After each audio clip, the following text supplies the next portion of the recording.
Bismillahirrahmanirrahim. Allahumma salli wa sallim wa tarham kama sallaita ala Sayyidina Ibrahim wa ala ali Sayyidina Ibrahim fil alamin innaka Hamidum Majid. Allahumma salli ala Sayyidina Muhammad adada mal asma'i wal absar. Allahumma salli ala Sayyidina Muhammad fi kulli lamhatin wa nafasin bi'adadi kulli ma'lum. Tuan-tuan dan puan yang dirahmati Allah Subhanahu wa taala. Hari ini kita akan berkongsi tentang apabila seseorang mudah sekali seseorang hamba ini mendapat ampunan daripada Allah Subhanahu wa taala. Jadi hadirin yang mulia, kehidupan manusia ini akan ada artinya, akan ada nilainya di sisi Allah Subhanahu wa taala bila mana seseorang hamba dia ini mati dalam keadaan iman yang Allah Subhanahu wa taala anugerahkan.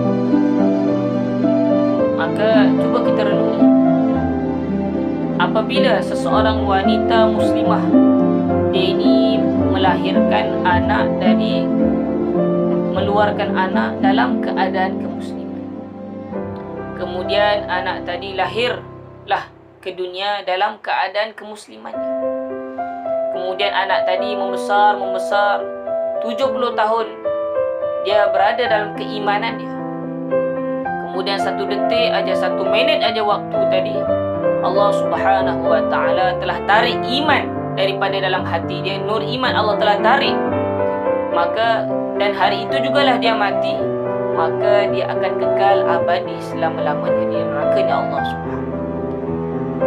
Begitu jugalah sebaliknya, apabila seseorang wanita kafirah dia melahirkan anak dalam keadaan kekafiran, anak tadi lahir di muka bumi hidup dalam keadaan kekafiran, kemudian dia hidup 70 tahun, maka satu hari saja, satu detik aja, dia ini iman dia telah Allah Subhanahu wa taala telah datangkan nur hidayah dalam hati dia, kemudian waktu itu jugalah dia mati, maka orang tadi akan mati dalam keadaan iman, kemudian dia akan kekal abadi abadan abada selama-lamanya di syurganya Allah Subhanahu wa taala. Maka tuan-tuan dan puan-puan yang dimuliakan oleh Allah Subhanahu wa taala, nikmat iman ini adalah nilai dia sangat tinggi. Karena apa? Karena apabila seseorang hamba dia ini makan ada nilainya, dia ini tidur ada nilainya, dia ini capek ada nilainya, dia ini makan ada nilainya, bila mana iman ada dalam hati seorang hamba tadi. Maka pada suatu hari Nabi Musa alaihissalam berkata kepada kaumnya, wahai kaumku, nanti akan datang suatu umat, suatu kaum yang mana mereka ini setelah mereka makan, dosa-dosa mereka ini akan berguguran sebagaimana air lautan. Maka Bani Israel bertanya, wahai Nabiullah, Nabi Musa, umat seperti apa ini? Maka Nabi Musa menjawab, inilah umatnya baginda Rasulullah sallallahu alaihi wasallam. Sebelum mereka makan berlumuran dengan dosa, setelah mereka ini selesai daripada makan mereka, dosa-dosa mereka semua diampuni oleh Allah. Ini apa? Ini makan atas ikut Nabi sallallahu alaihi wasallam. Ini beruntung. Karena apa juga? Karena makan atas dasar ada iman, ada takwa, ada iman kepada Nabi sallallahu alaihi wasallam, ada iman kepada Allah Subhanahu wa taala.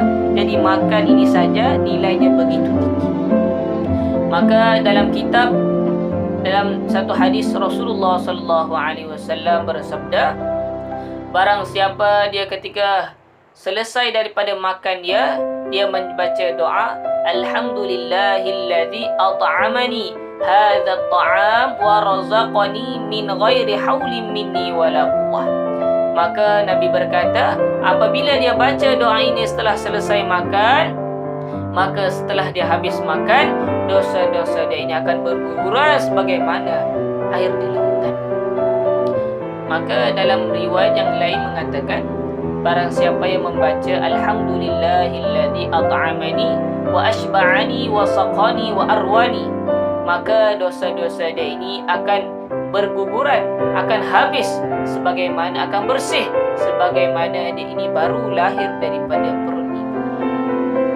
Maka hadirin yang mulia, tuan-tuan dan puan-puan, begitu banyak kita hamba umat akhir zaman ini, umatnya baginda Rasulullah SAW ini mendapat anugerah daripada Allah SWT. Perkara yang kecil bisa mengampunkan dosa yang banyak. Alhamdulillah, begitu saja yang saya dapat sampaikan. Aqulu qawli hadza wa astaghfirullah li wa lakum. Wassalamualaikum warahmatullahi wabarakatuh.